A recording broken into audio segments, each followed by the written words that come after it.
क्यों इस बेदर्द जमाने में लाखों है महल आशाओं के। क्या इस बेदर्द जमाने में लाखों है महल आशाओं के।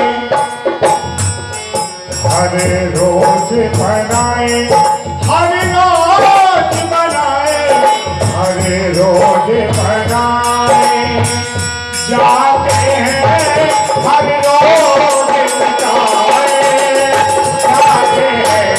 भगवान तुम्हारी दुनिया में क्या दिल टकराए जाते हैं। भगवान तुम्हारी दुनिया में क्या दिल टकराए जाते हैं। भगवान तुम्हारी।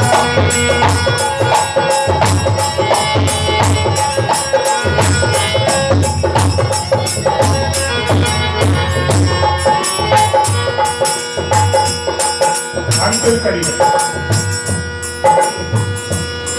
ओ जीवन बगिया के मालिक, मालिक मालिक। ओ जीवन बगिया के मालिक, तेरी बगिया की रीत नहीं। ओ जीवन बगिया के मालिक, तेरी बगिया की रीत नहीं। ओ जीवन बगिया के मालिक, तेरी बगिया की रीत नहीं, तेरी बगिया की रीत नहीं। जो फूल खिले, जो फूल खिले, जो फूल खिले पूजा के लिए है। जो फूल खिले पूजा के लिए अर्थी पर चढ़ाए जाते हैं। जो फूल खिले पूजा के लिए अर्थी पर चढ़ाए जाते हैं। भगवान तुम्हारी दुनिया में क्या दिल टकराए जाते हैं। कि हमें चाहे वालों के हर मिट्टी में मिलाए जाते हैं। भगवान तुम्हारी, भगवान तुम्हारी, भगवान तुम्हारी। बहुत बहुत धन्यवाद।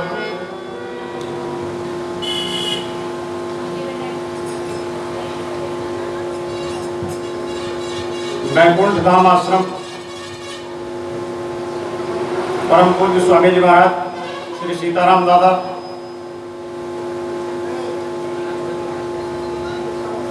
संत श्री रश्म्यानंद जी महाराज एवं छिंदवाड़ा से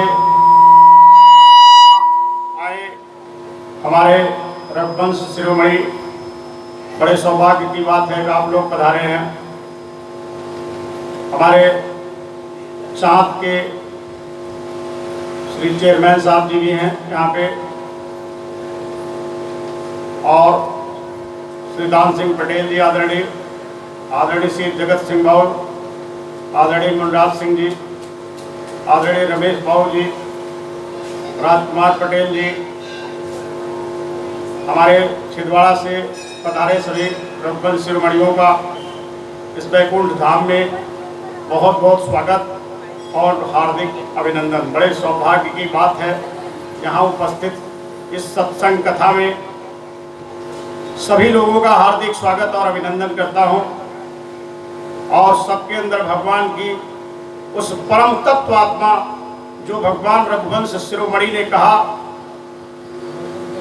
ईश्वरंश जीव अविनाशी, चेतन अमर सहज सुख राशि,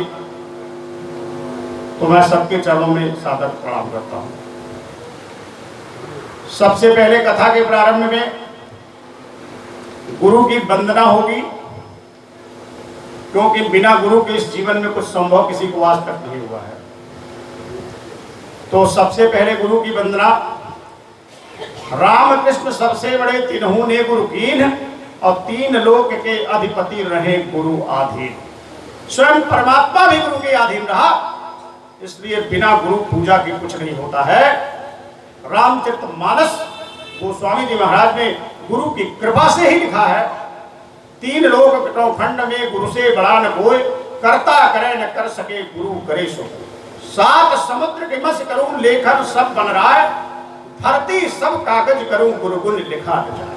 गुरु की महिमा तो लिखा नहीं जा सकता, लेकिन रघुनाथ जी की कृपा से कुछ थोड़ा बहुत गुरु की महिमा गाया जा सकता है, कहा नहीं जा सकता है।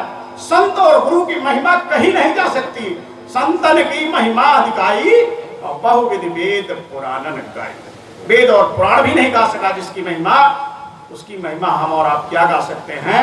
इसीलिए सबसे पहले अपने अपने गुरु महाराज का आप लोग ध्यान करिए, और गुरु का एक अभिवादन, एक वंदन थोड़ा सा हो जाए।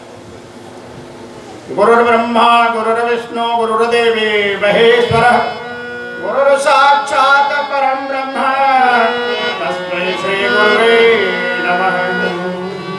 तेन लोक नवखंड में गुरु से बड़ा न कोई, करता करे न कर सके गुरु करे सो।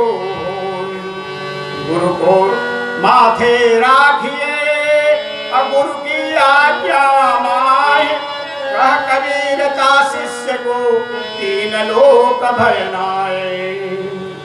नीलांबर श्यामल गोपलांगम सीता समारोपितवाम भागम, पाणवो महासायक चारु चापन, नमामि रामं रघुवंशनाथं। कर्पूर गौरम करुणावतारम, संसार सारम भुजगेन्द्रहारम, सदा वसंतं हृदयारविंदे, भवं भवानी सहितं नमामि। आपदामे हरतारं दातारं सर्वसंपदां, लोकाभिराम श्रीराम भूयो भूयो नमाम्यहम्। अतुलित बलधामं हेमशैलाभदेहं, धनुजवनकृशानं ज्ञानामग्रणं, सकल गुण निधानं वानराणामधीशं, रघुपति प्रिय भक्तं वातजातं नमामि। आप लोग अपने अपने गुरु का ध्यान करिए और गुरु की वंदना हो। वंदे गुरु पद पद्म परागा, गुरु पद पद्म परागा, असुरुचि स्वाद रस सकल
पूरन चारो समन सकल भव रोजे परिवारो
गणपति जगबंदन शंकर सुमन भवानी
शंकर सुमन भवानी के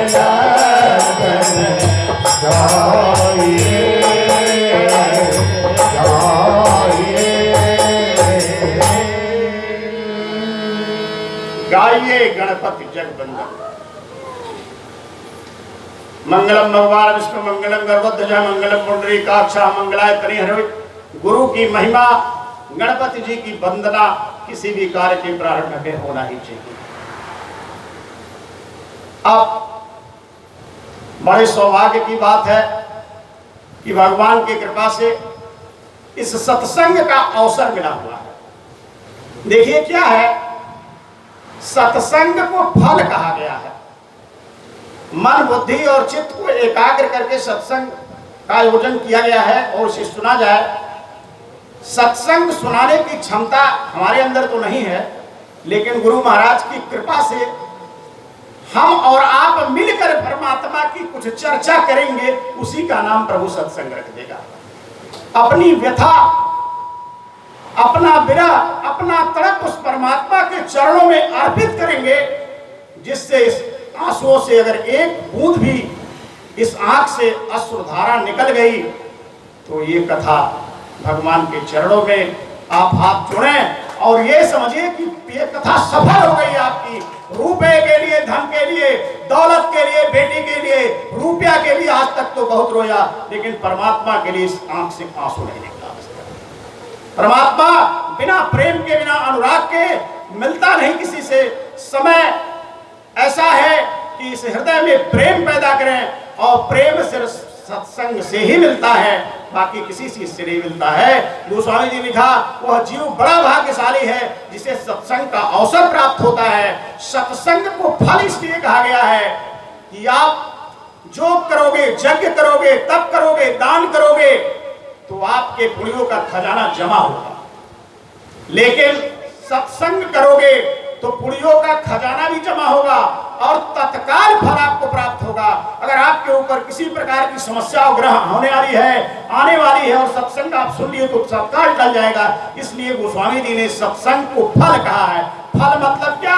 जैसे आम का रस भी लीजिए तत्काल और बीज भी फेंक दीजिए तो जम जाए, विशाल वृक्ष के रूप में प्रकट हो जाए और जिससे नए नए वृक्षों का उद्गम हो जाए। इसीलिए इसे सत्संग को फल कहा गया। लिखते हैं गोस्वामी जी, विद्वान परम पूज्य संत गोस्वामी जी महाराज इस बात को लिखते हैं, मैं नहीं कह रहा हूं।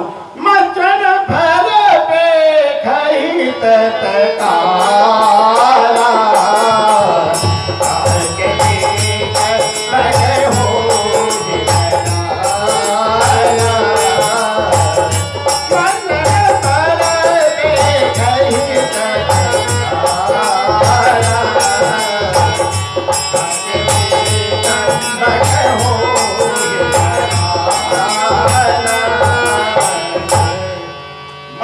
भले पे खई तत्काला काक पीक बक हो ही मरा।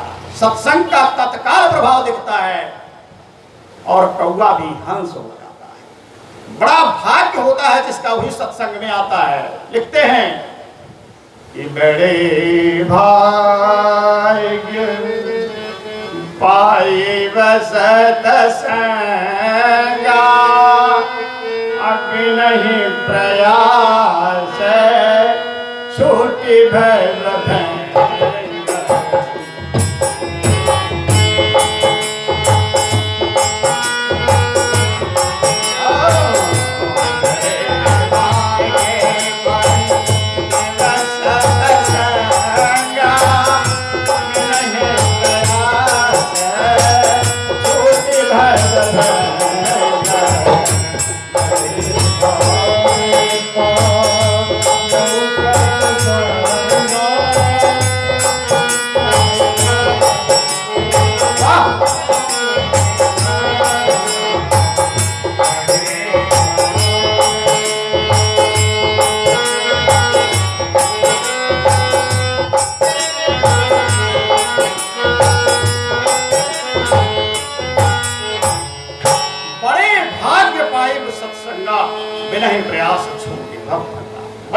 से परमात्मा की विशेष कृपा होती है, तब आपको सत्संग मिलता है। तात स्वर्ग पवर्ग सुख धरिय तुलाय के अंग, तूल न ताहि सकल मिली जो सुख लव सत्संग। क्षण मात्र के सत्संग का सुख जो है स्वर्ग के सारे सुखों को एक पलड़े पर रख दिया जाए तो एक क्षण मात्र के सत्संग के सुख के बराबर नहीं हो सकता है। इसीलिए लिखते हैं कि जो जान नहीं सत असंग प्रभाव अकरहि बेगे नहीं आने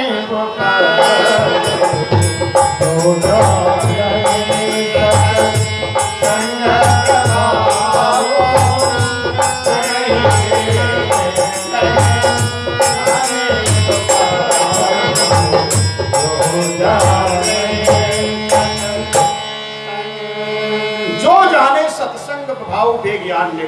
इसीलिए जो सत्संग के प्रभाव को जानता है वो दूसरा उपाय नहीं करता है। और सत्संग क्या है आपको बताएं, समय तो कम है।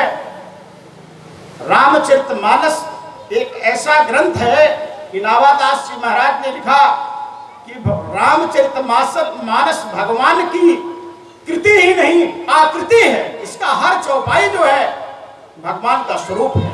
बालकांड प्रभु पाए अयोध्या कट मन मोह। बालकांड प्रभु का पांव है।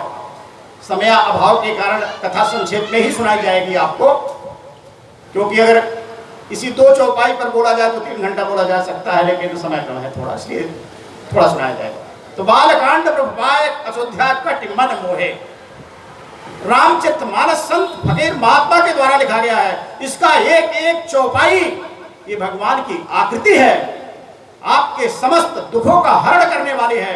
लेकिन आपको विश्वास होना चाहिए तब।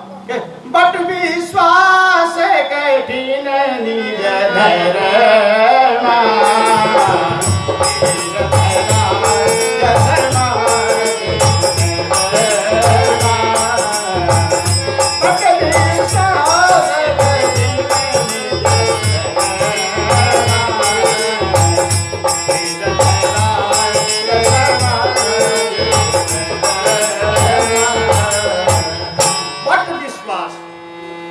जो वृक्ष होता है उसकी जड़ खोदते जाओ, जहां तक खोदो तहां तक मिलता है। ऐसा विश्वास परमात्मा के प्रति आपको होना चाहिए। बट की तरह विश्वास होना चाहिए कि हे प्रभु आपके अलावा हमारा कोई नहीं है। एक आस विश्वास तुम्हारी द्वार पड़ा मैं सब विधिहारी प्रभु मैं गुनहगार अधिकारी। आपके दरवाजे पर पड़ा हूं प्रभु, कोई मेरा नहीं। बड़े भाग्य से मनुष्य शरीर मिला हुआ है। परमात्मा की विशेष कृपा से मनुष्य शरीर आपको मिला है। 4 खानों 84 लक्ष योनियों से भ्रमण करते करते जब आप थक गए तो उस परमात्मा की कृपा से ये मनुष्य मंदिर, ये देवनारायणी शरीर, जिसको आप कुरान में जिस्मानी मस्जिद कहते, बाइबल में टॉप ऑफ क्राउन कहते, टॉप ऑफ क्रिएशन कहते, अलग अलग नामों से इसे जानते, लेकिन है तो ये मनुष्य शरीर ही। इसे जिस्म का मस्जिद कहा जाता है, जिस्मानी मस्जिद है। अगर यही मस्जिद गिर जाए तो मस्जिद किस काम की आएगा आपके। तो इसलिए इस मस्जिद की, इस मनुष्य मंदिर की हिफाजत करें। और बड़े भाग्य से मनुष्य शरीर मिला हुआ है आपको। क्यों मिला हुआ है? 2 शब्द कहते हैं, गोस्वामी जी लिखे हैं कि बड़े भाग्य मानो सतन पावा।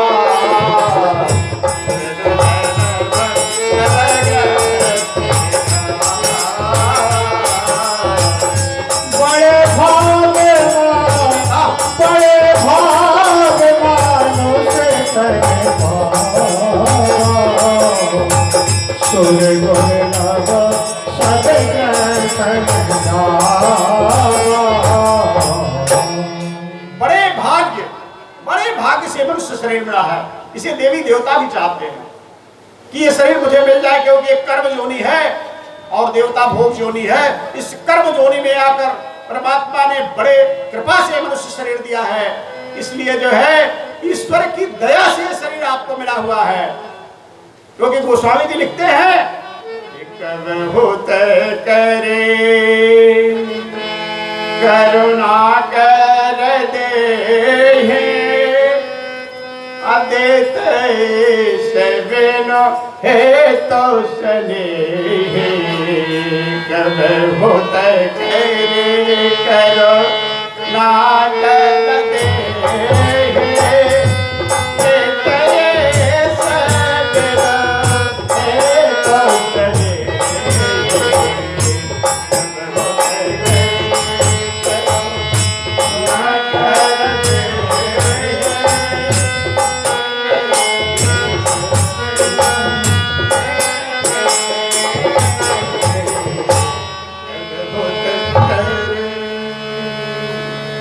भगवान की विशेष कृपा से ये मनुष्य शरीर आपको मिला हुआ है। और किस लिए मिला हुआ है कि ये मनुष्य शरीर आपको जो मिला है, इसमें आप खेती दुकान दफ्तर जो आप करते हो, जो भी आप कर्म करते हो, इसे मायक कर्म कहते हो, इस शरीर के काम आएगा।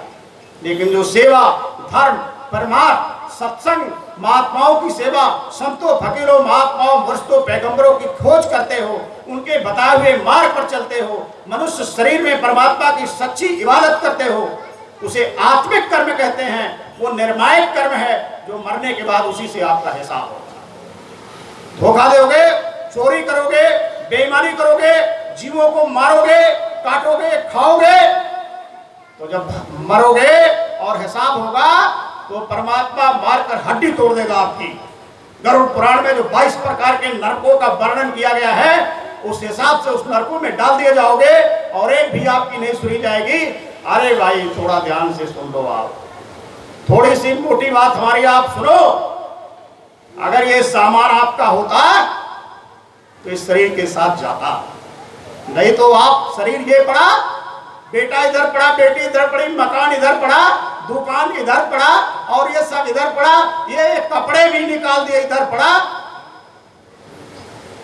थोड़ी सी अच्छी बुद्धि से सोचो कि अपना क्या है, यहाँ कुछ नहीं है, कुछ भी नहीं अपना यहाँ। अगर अपना होता तो कम से कम साथ तो जाता, आपके कुछ भी नहीं जाता।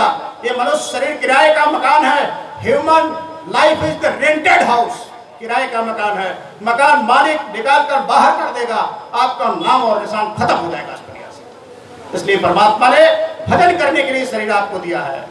किस लिए मनुष्य शरीर मिला है कि आप इस मनुष्य शरीर में आकर संतों महात्माओं की खोज करें। आप गंगा जमुना में स्नान करते हो, तीर्थ में जाते हो, कुंभ में आप जाते हो, मंदिरों में आप जाते हो, मस्जिदों में आप जाते हो, आपको पता है वहां क्या मांगना चाहिए?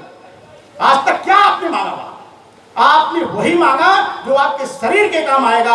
अपनी आत्मा का आत्मिक धन आपने कोई कुछ भी नहीं मांगा। देखो से आज तक आपको मंदिरों में, मस्जिदों में, गुरुद्वारों में सभी कौम, कौमियत, मजहब और धर्म के लोग अपने अपने हिसाब से जो इबादत करते हैं वो परमात्मा से और वो अपने गॉड से, वो अपने अल्लाह से, वो अपने खुदा से उन्हें क्या मांगना चाहिए। अगर किसी संतों के पास जाते तो बता देते कि क्या मांगना चाहिए। आपको तो मांगने भी नहीं आता, आप सच्चे भिखारी भी नहीं बन पाए आज तक कि आपको मांगना क्या चाहिए। आप अपने देवी देवताओं से कुंभों में स्नान करते हुए गंगा जमुना में जाते हैं, उनसे मांगते कि हे प्रभु हम बेईमानी न करें, चोरी न करें, हिंसा न करें, धोखा न दें, किसी जीव जंतुओं की जान न लें, उनको हम मारे मत। और कोई ऐसा महात्मा, कोई ऐसा फकीर, कोई ऐसा संत, कोई ऐसा मुर्शिद, कोई ऐसा पीर, कोई औलिया मुझे जीवन में दे दो जो मरने के बाद मेरी इस आत्मा का कल्याण कर दे। फिर उन्हें मनुष्य चोरी मिल जाए और नहीं तो मेरा कल्याण हो जाए। कुत्ते में, भेड़ में, बिल्ली में, बकरी में, इसमें उसमें भटकना पड़ने लगे, ऐसा मेरे ऊपर कर दीजिए। परमात्मा का नाम, इस हृदय में भगवान का नाम, इस कान में भगवान का नाम जब जाता है तो आपके सारे काम शुभ हो जाते हैं। लिखते हैं कि जाकर नाम हर सुनत शोभ होए, अमोरे गृह आवा प्रभु सोई। जाकर नाम सुनत होए, मोरे गृह आवा प्रभु सोई। जाकर नाम सुनत होए, जाकर नाम सुनत होए, मोरे गृह आवा प्रभु सोई। मोरे गृह आवा, कौन सा गृह? यही मनुष्य शरीर का जो हृदय है, परमात्मा का निवास इस हृदय में। लिखते हैं कबीर साहब, आवक ज्ञान बिना नर भटके, का मथुरा का काशी, जैसे मृगा नाव कस्तूरी, बन बन फिरे उदासी, साधो जल पीते में पियासी। मोरे गृह आवा प्रभु सोई। इस हृदय में परमात्मा का वास हो। परमात्मा के वास होने लायक हृदय तो आप बनाइए। आपके यहाँ कोई मेहमान आता है तो आप जल्दी से दौड़ते हैं। आपकी बीवी कहती है कोई मेहमान आ गए तो क्या करना है? चद्दर झाड़ दो, चद्दर झाड़ दो, साफ करो, साफ से जल्दी तकिया लगा दो, साफ लगा दो। क्यों? मेहमान आ रहे हैं। तो उस परमात्मा का हृदय में अगर वास चाहते हो, इस मनुष्य मंदिर में इसकी भी तो सफाई करनी पड़ेगी ना, इसको भी तो साफ करना पड़ेगा आपको ना। ये कर्मों से किसी संत फकीर महात्मा से पूछते कि इसको कैसे साफ किया जाता है। लिखते हैं कबीर साहब, अरे बहारा घर अंगना, अरे बहारा घर अंगना, अरे उठा जल बेले बहारा घर अंगना।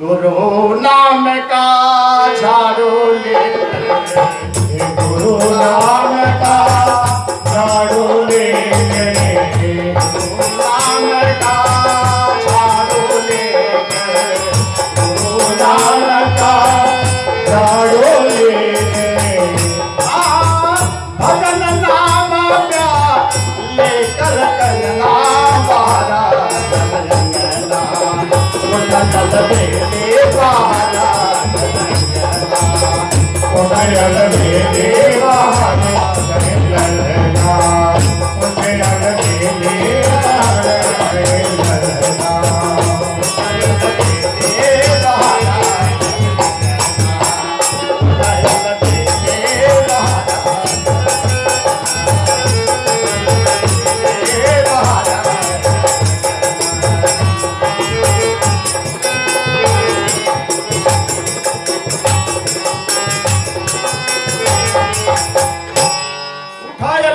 बहारा घर अंगना। शब्द का, नाम का झाड़ू लेकर के इस हृदय के मलिनता का झाड़ू लगा दो। आप घर में तो रोज झाड़ू लगाते हो, लेकिन कितने युग कितने कल्प बीत गए, इस मनुष्य शरीर में इस अंतःकरण को पवित्र करने के लिए आज तक आपने कोई झाड़ू नहीं लगाया। इसमें भी झाड़ू लगाना पड़ेगा। पूजा पाठ, ध्यान, सुमिरन, भजन, सत्संग, आश्रम पे जाकर के, और ये सेवा, धर्म, परमार्थ, ये क्या है, इस मनुष्य मंदिर में झाड़ू लगाना है, जो आपके बुरे कर्मों को, आपके प्रारब्ध के बुरे कर्मों को नष्ट करेगा और आपका मन पवित्र कर देगा, आपका मन साफ कर देगा, फिर आपका मन भजन में तब लगेगा। इसकी भी सफाई करना पड़ेगी। उठो अलवेली बहारा घर अंगना, इसमें भी झाड़ू लगाना पड़ेगा। तो कहते हैं भगवान को कुछ चीजें भक्ति में प्रिय नहीं है। आपको ज्ञान की जरूरत नहीं है। लिखते हैं कि आप बड़े ज्ञानी हो, बड़े धार्मिक हो, अच्छे कुल से हो, भगवान कहते हैं हमारी भक्ति में इन सब चीजों की कोई जरूरत नहीं पड़ती है। रामचरितमानस की लिखित भक्ति में बता रहा हूं, जाति पाति कुल धर्म बताए,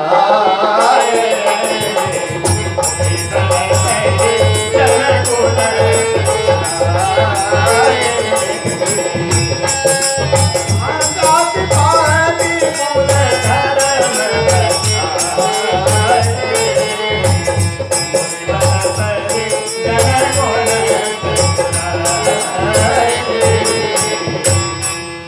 जात पात कुल धर्म बड़ाई, इसकी जरूरत नहीं है। आप अच्छी जात से, अच्छे धर्म से, अच्छे कुल से, अच्छे खानदान से, परमात्मा को इसकी कोई जरूरत नहीं है। आप बड़े चतुर हैं, बड़े ज्ञानी हैं, बड़े विद्वान हैं, इसकी जरूरत नहीं है। उनको जरूरत क्या है? सिर्फ प्रेम की जरूरत है। परमात्मा बिना प्रेम के आज तक नहीं मिला। अरे मिला है न रघुपति बिना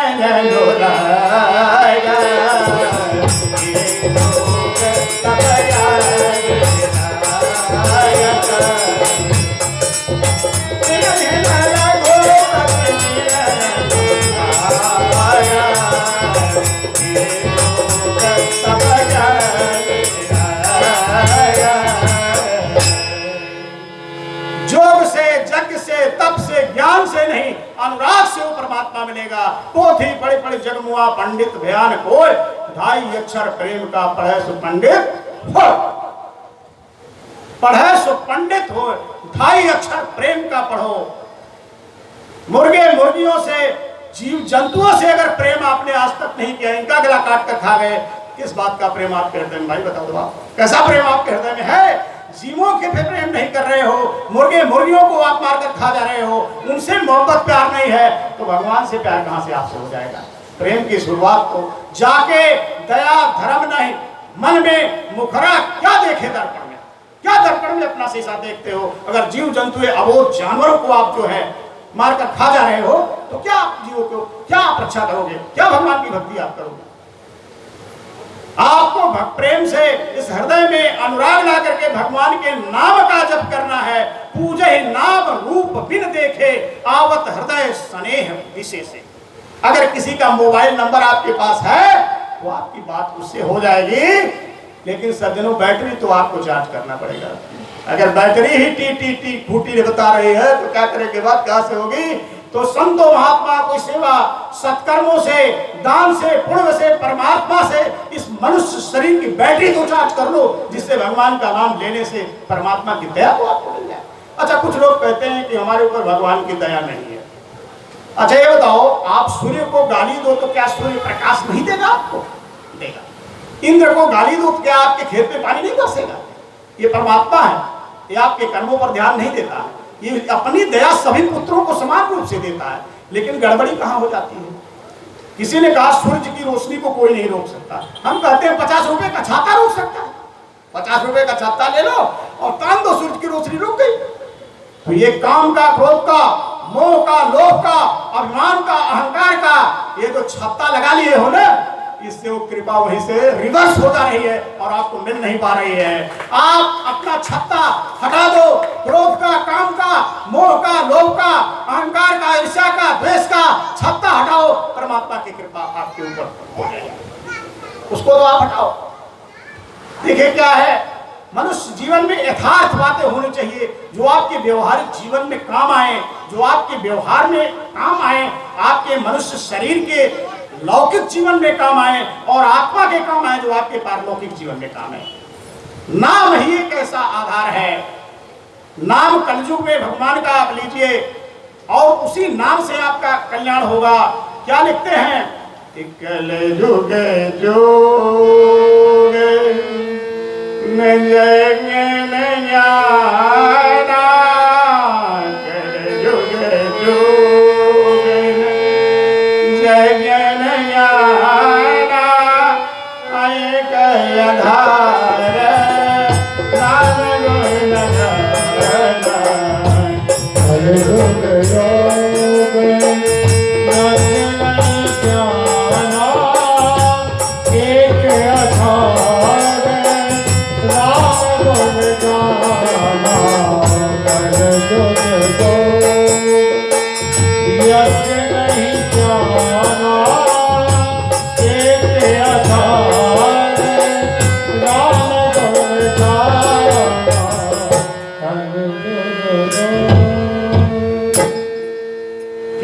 ज्ञान से काम नहीं चलेगा। एक आधार, एक ही आधार है, कोई सब्स्टिट्यूट नहीं है, दूसरा कोई नहीं। भगवान के नाम का आप स्मरण करिए, एक आधार है। लेकिन उसी नाम का स्मरण करके एक होता है बलि, एक होता है महाबली, और एक होता है वीर, और एक होता है महावीर। तो बलि कौन है? जो अपने बल और प्रताप से सबको जीत ले, वो बलि है। तो बलि कौन था? रावण। सबको जीत लिया था, इंद्र को भी जीत लिया था। अच्छा, महाबली कौन होता है? जो अपने बल से बलि को भी जीत ले, वो महाबली। तो महाबली कौन था? बाली, जो रावण को भी 6 महीने काट में दबा कर घुमा दिया, वो महाबली था। अब कहते हैं वीर कौन था? कहने जो महाबली को भी मार डाले वो वीर है। तो कहने वीर कौन था? बोले भगवान रघुनाथ जी, जाके वीर सहज रघुराया, उनके लिए वीर कहा गया। और बोले महावीर कौन होता है? बोले जो वीर को भी अपने बस में कर रखता है वो महावीर है। तो वीर को बस में कैसे रखा जा सकता है? युद्ध करके थोड़े ना, नहीं, कैसे? जब पवन सुत पावन नाम, अपने बस करे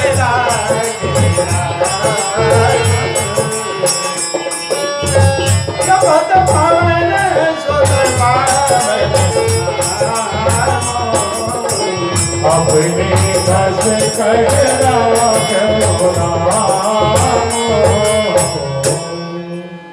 जो नाम का जप करके भगवान को भी जीत ले अपने हृदय में, उसे महावीर कहते हैं।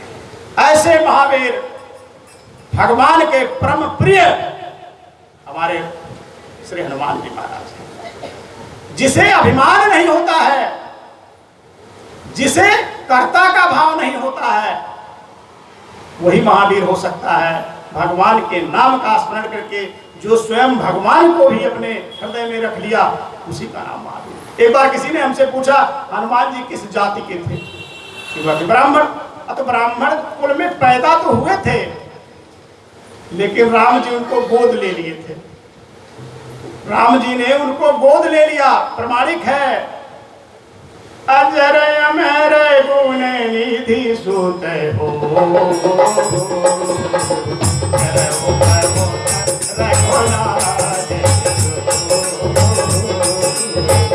अजर अमर गुण निधि सुत हो,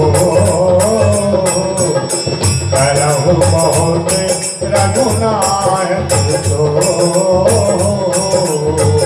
करहु बहुत रघुनायक सो। अरे अमर गुण निधि सुत हो, करहु बहुत रघुना। मनुष्य शरीर का दो शरीर होता है। एक मनुष्य शरीर जब पैदा हुआ, एक द्विज देह होता है। द्विज देह क्या है? जब इस मनुष्य के जीवन में कुछ विशेष प्राप्त आपको हो जाता है भगवान की कृपा, गुरु की कृपा से, उसे द्विज देह कहते हैं। जन्मना जायते शूद्रः संस्कारे गुरुज, वेद पाठे विप्रः ब्रह्म जानाति ब्रह्म। द्विज देह। तो माता सीता ने उन्हें अमर कर दिया, और अमर कर दिया ऐसा कि पुत्र बना लिया, सुत बना लिया। पद्म 18 जूथप बंदर, 18,000 पद्म बंदर में पुत्र अगर किसी को कहा गया तो सिर्फ श्री हनुमान जी महाराज को कहा उन्होंने। इसीलिए वो भी रघुवंशी हो गए। क्या हो गए? गोद में लिए गए, और वो भी रघुवंश कुल से ही हो गए, उनको भी रघुवंशी ही कहा जाता है। वो भी रघुवंश शिरोमणि है श्री हनुमान जी हमारे, क्योंकि भगवान ने पुत्र कह दिया, उनको गोद ले लिया। तो ब्राह्मण कुल में पैदा हुए, लेकिन रघुवंश कुल में गोद ले लिए गए श्री हनुमान जी महाराज। इसीलिए किसी भी समस्या का समाधान करना हो तो श्री हनुमान जी महाराज करते हैं। भगवान कहते हैं कि मोसे संत अधिक करी लेखा, संतों की लेखनी मुझसे ज्यादा पड़ी है। ये महावीर जी श्री हनुमान जी क्या हैं? ये सदगुरु हैं, ये संत हैं। इनकी लेखनी बड़ी लंबी है। जिसके ऊपर इनकी कृपा है, भगवान की कृपा उसी के ऊपर हो जाती है। अच्छा, एक बात आता है, कोई आदमी ऐसा कहे कि हमारे हृदय में कोई बुरा विचार नहीं आता, बुरे ख्याल नहीं आते, हमारा मन इधर उधर नहीं जाता। हम कहते हैं झूठ बोलता है तो सबका जाता है, मन तो बड़ा चंचल है, ये सबका इधर उधर जाता है, ये किसी के कंट्रोल में नहीं है। विश्वामित्र मुनि को नहीं छोड़ा, ये किसके कंट्रोल में है? ये मन सबके अंदर जाता है। अच्छे बुरे भाव सबके हृदय में आते हैं। गोस्वामी जी लिखते हैं, गोस्वामी जी महाराज लिखते हैं कि कुमति सुमति सब के हुरे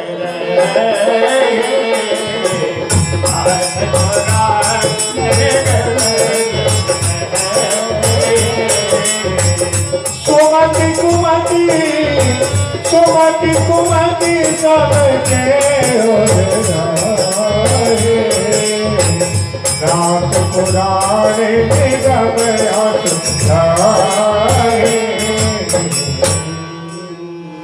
सुमति कुमति सबके उर रही नाथ पुराण निकट। पुराण शुद्ध सम्मत बात है कि अच्छे बुरे विचार सबके हृदय में आते हैं। मन की चंचलता सबको सताती है। अच्छा ये बताइए, किसी डॉक्टर के पास चले जाइए और उससे बोल दीजिए कि हमको एक बीमारी हो गई है। क्या हो गई है? हमको किसी से मोहब्बत नहीं रहा, प्रेम नहीं रहा, हमारे अंदर ईर्ष्या, हमारे अंदर द्वेष, हमारे अंदर अहंकार, हमारे अंदर जलन, और हमको न बच्चों से प्रेम, न मुर्गे से प्रेम, न मुर्गी से प्रेम, न कुत्ते से प्रेम, न बकरे से प्रेम, न भाई से प्रेम, न बीवी से प्रेम। सबके प्रति मेरा प्रेम सूख गया है, मेरे अंदर कुमति आ गई है। कोई टेबलेट, कोई ऑपरेशन, कोई जांच हो तो जरा देख लो एक बार।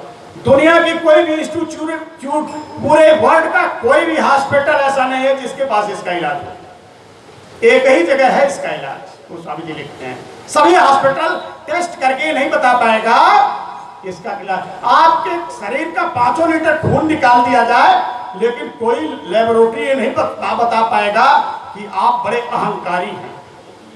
किसी पर टेस्ट करने का कोई है? अहंकार टेस्ट करने का, ईर्ष्या टेस्ट करने का, द्वेष टेस्ट करने का, जलन टेस्ट करने का, प्रेम सूख गया, ये टेस्ट विश्व का कोई हॉस्पिटल नहीं करता। एक ही हॉस्पिटल है जहाँ पे चेक होता है। तो स्वामी जी उस हॉस्पिटल के बारे में बताते हैं कि उस अस्पताल में जाओगे तो बिना पैसे के चेक होता है, 1 रुपया लगता भी नहीं है, ऐसे फ्री में चेक होता है। और फ्री में दवाई भी बताई जाती है, और फ्री में चेकअप भी होता है। अगर उसका पालन आप कर लिए तो आपकी सारी बीमारी दूर हो जाएगी। ऐसा चेकअप संतों महात्माओं के ही पास होता है। बाकी ये चेक करने की व्यवस्था वैज्ञानिक दृष्टिकोण से कहीं पर नहीं है। अच्छा, वैज्ञानिक दृष्टिकोण से कहीं पर होती तो विश्व के बड़े बड़े पूंजीपति फांसी लगाकर मर जाते हैं, उनके पास किसी चीज की कमी नहीं है, क्यों सुसाइड कर लेते हैं? आप जरा बताओ उनके पास क्या कमी है? कोई कमी नहीं।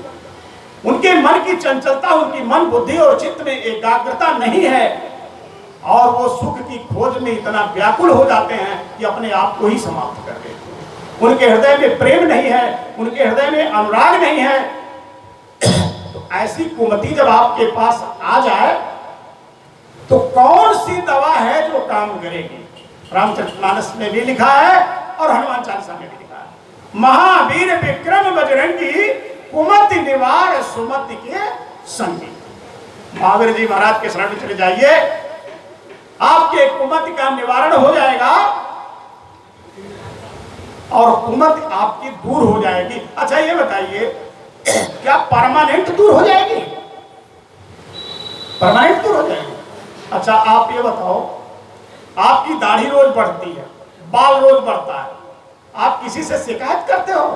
भगवान से कभी आपने शिकायत किया कि हमारी पूंछ बढ़ रही है, रोज दाढ़ी बढ़ रही है, क्या झंझट भगवान ने दी? नहीं। अपना हथियार फिट रखते हो, ये अपना हथियार रेजर फिट रखते हो, ये बढ़ता है और आप बनाकर साफ कर देते हो। बढ़ो, तुम बढ़ो हम साफ करेंगे, तुम बढ़ो हम साफ करेंगे। ऐसे ही श्री महावीर महाराज का स्मरण करते रहिए, हनुमान चालीसा पढ़ते रहिए, ये आपका अहंकार मद मोह मान रूपी दाढ़ी बढ़ता रहेगा और इसे साफ करते रहेंगे। बड़ा नहीं होने पाएगा, जैसे खूंटी निकल गई आप साफ कर देंगे इसको। तो ये है, कौन सा वो हॉस्पिटल है? महाराज जी थोड़ा सा बैठिए। वो हॉस्पिटल कौन है? एक ही दुनिया का हॉस्पिटल है जो आपके समस्त मानस रोग को समाप्त कर सकता है। वो कौन सा हॉस्पिटल है? समय कम है, थोड़ा सा चर्चा कर लिया जाए। राम कृपा नासे सर्वयोगा, जो इन्हीं भांति बने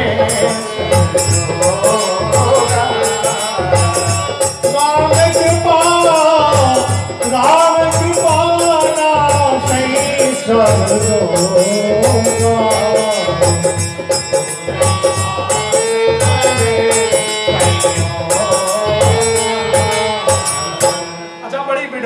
राम कृपा नासे सब रोगा, जो ही भांति बने। अच्छा कृपा तो हो गई, लेकिन जब कृपा हो गई, किसी ने बता दिया कि उस फलाने हॉस्पिटल में आपकी दवाई होगी, तो आप वहां जाना पड़ेगा। कृपा तो हो गई, बिन हरि कृपा मिले नहीं संता।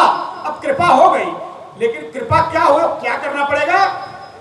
लिखते हैं कृपा हो गई तो सतगुरु रूपी डॉक्टर के पास जाना पड़ेगा आपको चेकअप करवाने। क्या लिखते हैं? सतगुरु वेद बचन विश्वासा, संजग राहे विषय सतगुरु वेद बचन विश्वासा।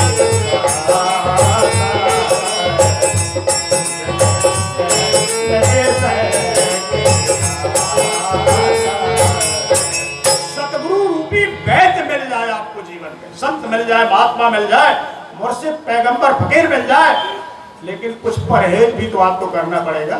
डॉक्टर दवाई बताता है, कहता अचार मत खाना, खटाई मत खाना, मरचा मत चाटना, बेली मत खाना, कुछ परहेज आप संयम लाए, थोड़ी संयम में जीवन व्यतीत करना पड़ेगा महात्मा के हिसाब से। अच्छा ये हो गया। अच्छा तो जब ये हो गया, महात्मा प्रेम का बीज डाल दिया। अच्छा आप ये बताइए कि अगर आपको बीज खेत में डाल देते हैं, उसके बाद देखने न जाए तो फसल तैयार होगी क्या?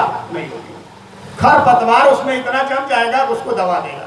तो महात्मा जो प्रेम का बीज आपके हृदय में डालता है, उसे मद मोह मान रूपी खरपतवार दबाने न पाए, ये आप निगरानी करें और उसको काटते रहें। गोस्वामी जी ने लिखा कि वो बड़ा चालाक किसान है जो अपने खेत से खरपतवार निकाल देता है और अच्छे बीज की बुआई करता है। तुलसी यह तन खेत है, मन बच कर्म किसान, दया धर्म दो बीज है, बोए जो लहै सुजा। तो खेत के बारे में, खरपतवार के बारे में क्या कहते हैं?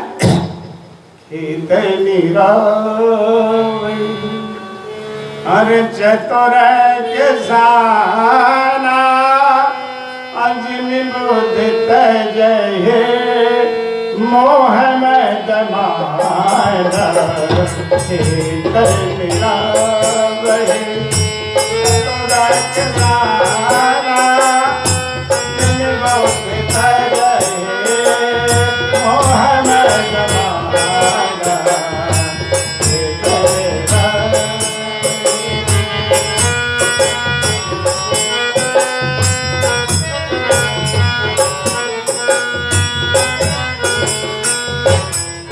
खेत निरावै। चतुर किसाना, जिन बुद्धि तजहि मोह मद माना। जैसे आपके खेत के फसल को खरपतवार दबा देता है, वैसे जो सतगुरु प्रेम रूपी बीज डालता है, उसे मद मोह मान रूपी खरपतवार दबा देता है। उसको आप देखिए कि वो होने न पाए, उसको निकालते रहिए। तो अगर वो निकाल देंगे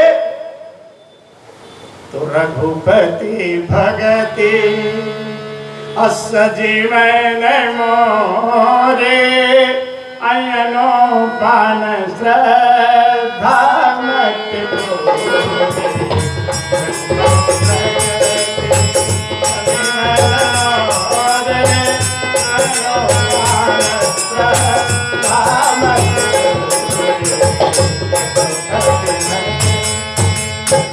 रघुपति भगति सजीवन मुरी, अनुपान श्रद्धा मति पूरी। भगवान की भक्ति एक संजीवनी जड़ी है जो समस्त विकारों को दूर कर सकती है, जो सतगुरु से प्राप्त होती है।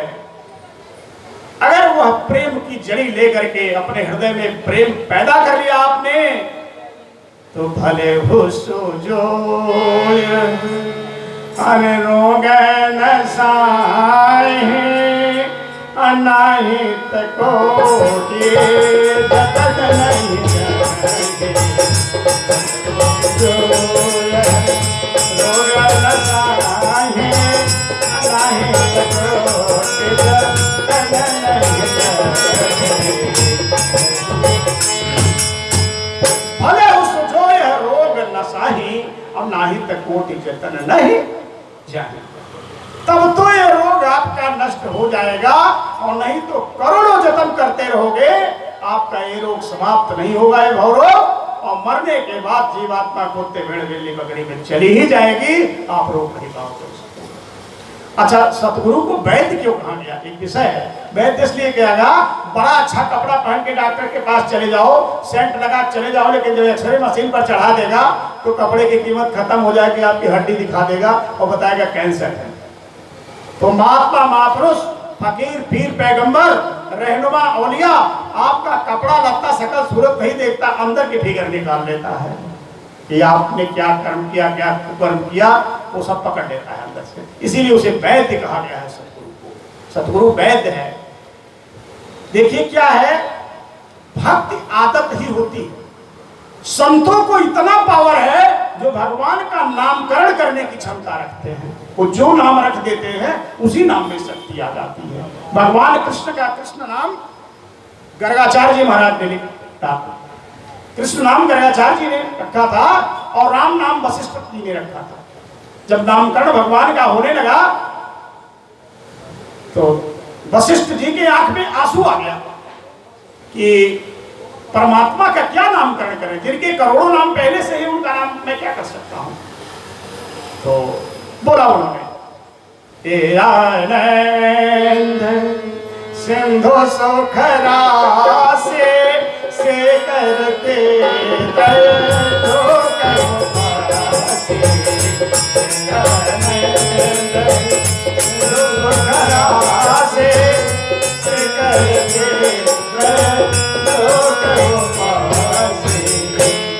आनंद की राशि है, सीकर एक तिनके से लेकर तीनों लोक के मालिक हैं, इनका नाम मैं राम रखता हूं। सो सुख धाम राम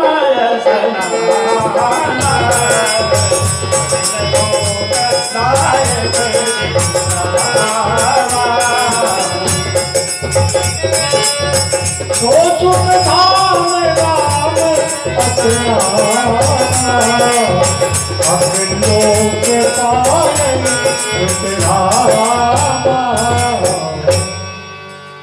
कहीं की कथा कहीं इधर से उधर क्यों सुनाया जा रहा है, समय कम है, मूल तत्वों को आपके सामने प्रकट किया जा सके।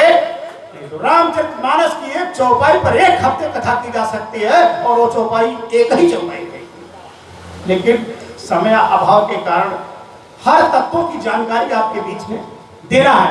सो सुखदाम राम यस नामा अखिल लोकदायक विश्राम। भगवान ने नाम रखा भगवान का। जब चारों बच्चों का नामकरण कर दिया तो वशिष्ठ के आंख से आंसू आ गया कि स्वयं रघुनाथ जी के बारे में कुछ कह नहीं पा रहे हैं। तो अंत में फिर लिखते हैं कि चार रूप शील गुणधाम सुख सागर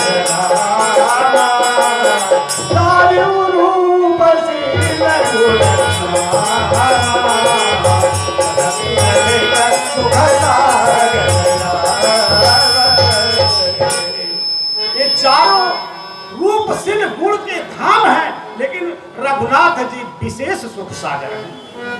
उनके सुख सागर कहकर के विशेष जोड़ दिया उन्होंने भगवान के नाम के आगे।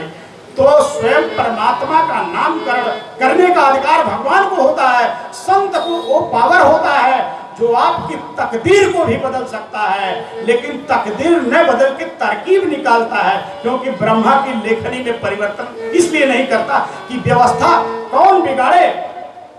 एक बार भगवान भोलेनाथ 2 मिनट की एक कथा कहेंगे, हमारे रघुवंश शिरोमणि पटेल 20 मिनट लेट जाएंगे, ठीक है, 10 मिनट लेट जाइए, थोड़ी सी एक कथा सुनिए 10 मिनट की।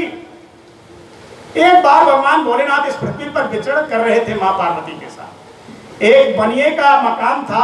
अब भगवान शिव का बड़ा विशेष मंदिर बना हुआ था, लेकिन उसके पास कोई औलाद नहीं था, बच्चा नहीं था। किसी ने पूछा कि बड़ा अच्छा मंदिर बना हुआ है।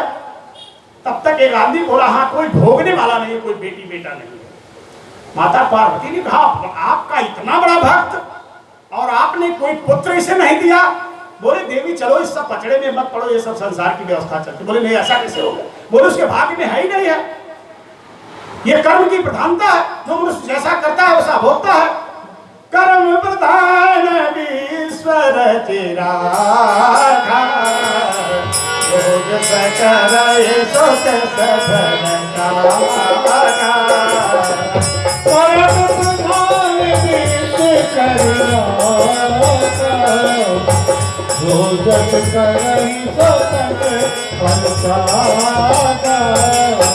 कर्म की प्रधानता है, जो जैसा फल कर्म करता है वैसा फल मिलता है। हम क्या कर सकते हैं इसमें?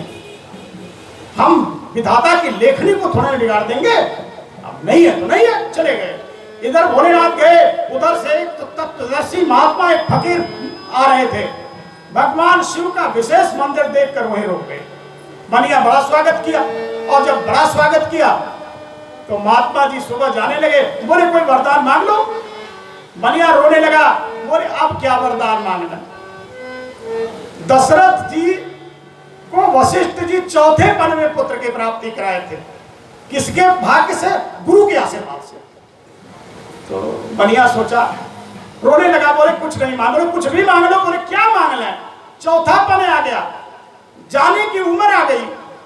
भगवान भोलेनाथ की सेवा करते रहे महात्मा, अब क्या मांगना है? तो बोले क्या पुत्र चाहते हो क्या? बोले संभव है। अरे बोले सब कुछ संभव है, तुम कहो तो। कितने पुत्र चाहिए? 1 2 3। अरे 1 2 3 महात्मा। बनिया बोले क्या कर रहे हैं भाई, ऐसी गिनती तो गिना रहे हैं कि तो इसे पहाड़ा पढ़ रहे हैं। 1 2 3 बोले 4। अरे बनिया बोले महाराज क्या आप कर रहे हैं? अरे बोले तुम बोल ही नहीं रहे हो, सब क्या बढ़ाते जा रहे हैं। तो बोले क्या? बोले तो 4 पुत्र होंगे। उस बनिया को क्रमशः 4 पुत्र पैदा हुए, बड़े हुए, खेल रहे थे। भोलेनाथ पार्वती जी फिर जा रहे थे। पार्वती जी ने बच्चों को देखा, रुक गई। बोले आप रुक जाइए, ये किसके बच्चे हैं? अरे बोले चलो चलो चलो। बोले नहीं मैं रुकूंगी।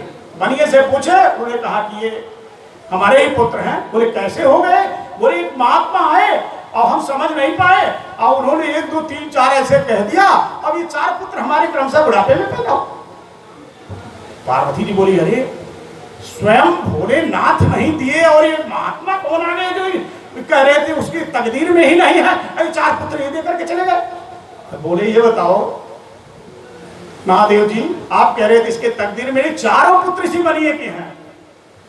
तो उन्होंने कहा कि देखो भगवान अपने भक्तों के लिए इस सृष्टि का नियम भी बदल देते हैं।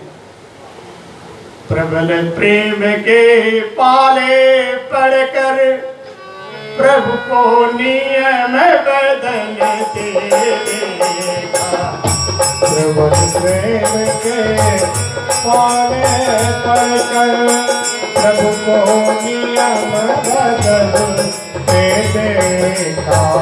प्रबल प्रेम के पाले पड़कर प्रभु को नियम बदलते देखा। मेरा मान भले टल जाए, भक्त का मान बदल देखा। मेरा मान भले चल जाए पर भक्त का मान न चलते देखा। मेरा मान भले चल जाए भक्त का मान न चलते देखा। जिनकी केवल कृपा दृष्टि से सागर तरुबल दे देखा। जिनकी केवल कृपा दृष्टि से सागर तरुबल दे देखा। उनको भी यशोदा के भय से अश्रु धरते देखा।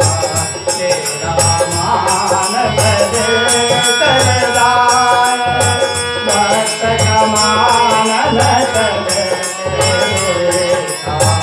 प्रबल प्रेम के पाले पड़कर प्रभु को नियम बदलते देखा।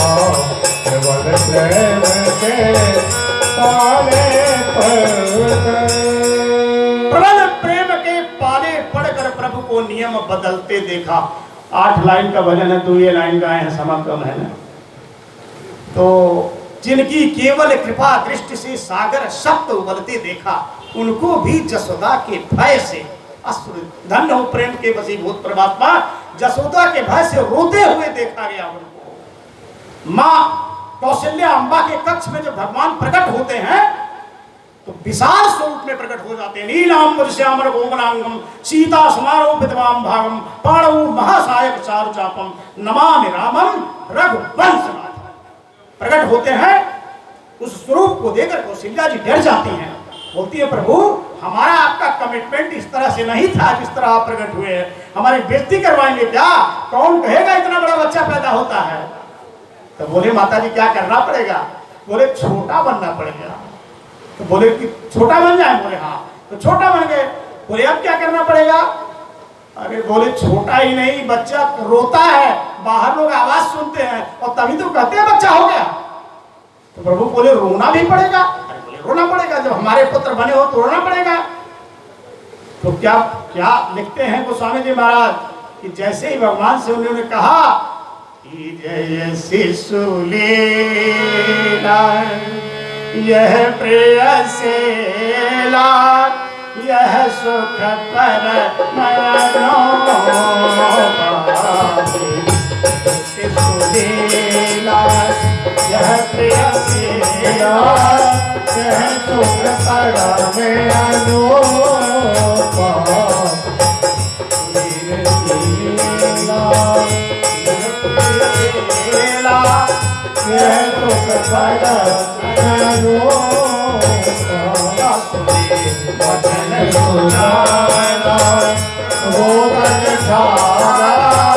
हुए बालक सुर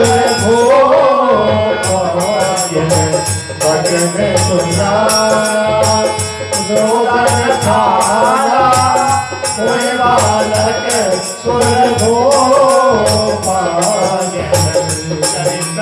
गावहे हरि पद पावहे भवतु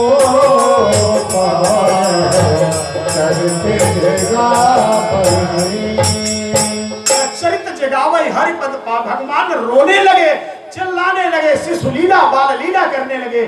धन्य हो परमात्मा प्रेम के वशीभूत होकर भक्तों के गाने पर रोने भी लगते हैं।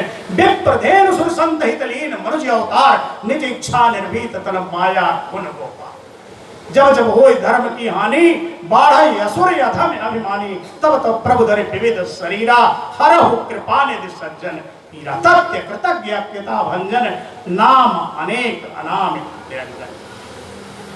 तो व्यापक ब्रह्म निरंजन निर्गुण विगत विनोद असोई खेलत प्रेम बस कौशल्या के गोद। तो फिर पुनः वहीं आ जाइए। महात्मा जी के आशीर्वाद से 4 बच्चे पैदा हुए। जब महादेव जी से मां पार्वती ने पूछा तो उन्होंने कहा कि संतों के कहने पर ब्रह्मा की लेखनी मिट जाती है। भगवान व्यवस्था, मैं स्वयं भगवान हूं, मैं व्यवस्था बिगाड़ता नहीं हूं। संत कुछ कह देता है तो लेखनी मिट जाती है। ये संतों को अधिकार है। प्रकट प्रेम के पाले पढ़कर प्रभु को नियम। पत्थरों की पूजा कब से होती है? जब से प्रहलाद पत्थर में बंध गया और भगवान पत्थर फाड़ कर निकल गए, शिलाओं की पूजा तब से शुरू हो गई।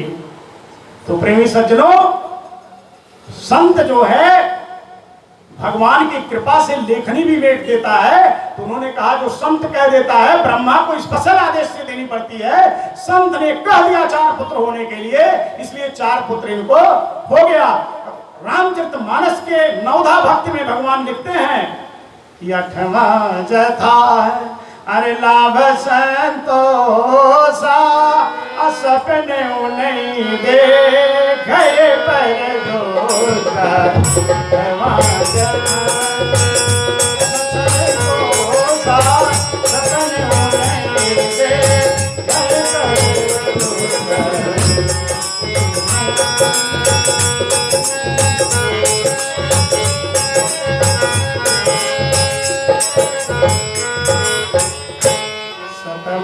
समय मुहि मय जग देखा मोसे संतय ठीक करी देखा।